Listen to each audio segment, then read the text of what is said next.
Je participais à la réunion des présidents. Oui, je confirme. Les 5 minutes, c'est pour tous les élus. Le règlement intérieur, il ne précise pas 5 minutes pour l'opposition.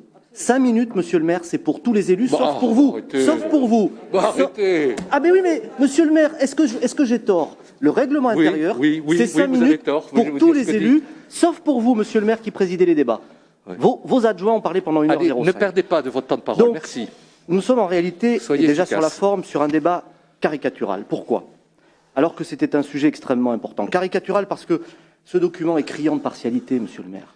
Comment pouvez-vous dire que ce débat ne devrait pas être polémique? Il y a quand même un absent dans ce document qui est formidable. Vous oubliez juste de dire que la rénovation de Bordeaux et sa métamorphose pendant 15 ans a été saluée de tous. Il suffit simplement, je ne parle pas des prix, des classements, je ne parle pas d'Agora, Biennale d'architecture, où nous avons vu les plus grands architectes venir expliquer le succès de cette politique urbaine. Je parle des dizaines de milliers d'habitants qui sont revenus vivre dans Bordeaux. Et la plus belle récompense et le plus beau succès d'une politique de logement, c'est le fait que notre ville ait regagné des habitants. Vous n'en parlez absolument pas à l'intérieur de ce document. La lutte contre l'insalubrité. Monsieur le nouveau président d'Incité, comment pouvez-vous oser montrer l'image d'un logement insalubre? 3 photos sans dire qu'Incité a lutté contre l'insalubrité, a rénové des milliers de logements. Il suffit de se balader dans le centre historique, de lever les yeux, et ce n'est pas que les façades, pour savoir que cette politique a été exemplaire. Et d'ailleurs, monsieur le maire, à l'époque dans l'opposition, a toujours soutenu cette politique. Donc forcément, le débat s'engage sur de mauvaises bases. Plutôt que les photos des bassins à flot de Ginko, monsieur Blanc, pourquoi ne pas produire l'enquête de la Urba, qui dit que 73% des habitants des bassins à flot sont contents d'y vivre et recommandent d'y vivre à leurs voisins, de venir vivre, leurs amis, de venir vivre au bassin à flot. Donc vous voyez qu'il aurait suffi d'équilibrer la présentation pour que celle-ci soit infiniment partiale. Enfin, vous avez dit qu'il y avait 3,5% de vacances, c'est-à-dire un taux relativement faible.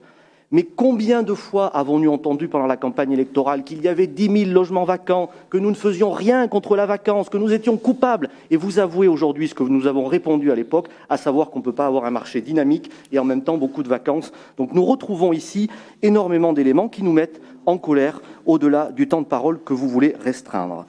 Votre politique, elle est pleine de paradoxes. Cela a été dit par Alexandra Siari. On veut faire la ville sur la ville, mais en même temps, on veut faire moins dans le diffus. C'est ce qui est écrit dans ce document. On veut construire. Mais il y a quelques jours, monsieur le maire, vous étiez dans le journal pour vous féliciter d'arrêter un projet urbain Euratlantique. On veut un moratoire et en même temps, on fait ça pendant quelques semaines, voire quelques mois, et on continue un certain nombre d'opérations. Tous ces paradoxes, en réalité, cachent tout simplement vos difficultés. Et moi, je me suis fait un avis aujourd'hui. J'ai compris la vision que vous aviez du développement de la ville. Et d'ailleurs, elle est cohérente avec le projet de mandature qui se voulait être un projet, je l'ai dit, décroissant et décliniste. Aujourd'hui, vous proposez une politique du logement malthusienne. C'est très simple. Pour être plus heureux, soyons moins nombreux. Nous sommes radicalement opposés à cette vision de la ville. Et même si aujourd'hui, parce que vous avez compris le piège dans lequel vous êtes face à la demande de logement, vous nous expliquez qu'on va construire, il suffit de comprendre vos paradoxes, les tergiversations, la stigmatisation de ceux qui sont les professionnels du logement, pour comprendre qu'en réalité, les conséquences sont très simples à imaginer. Baisse de la production, qui est déjà très ralentie, et une hausse des prix. Vous nous disiez, la ville est chère, et le logement est cher et difficile à trouver. Nous vous disons que sur cette ligne, sur cette politique que vous voulez développer, il sera très cher et très difficile à trouver dans les années à venir. Dernier élément.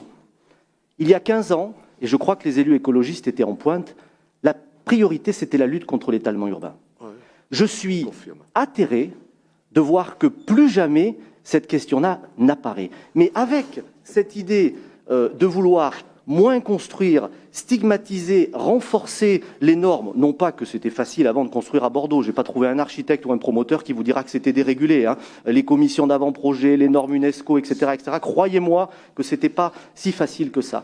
Mais avec cette position et cette doctrine, en réalité, vous allez inévitablement renforcer l'étalement urbain. Parce qu'aujourd'hui, à contourner la question de la hauteur et à vouloir impérativement produire moins, quelles que soient vos affirmations, eh bien, nous allons renforcer l'étalement urbain, c'est-à-dire détruire des terres agricoles, détruire des terres naturelles dans le périurbain et dans les zones extérieures.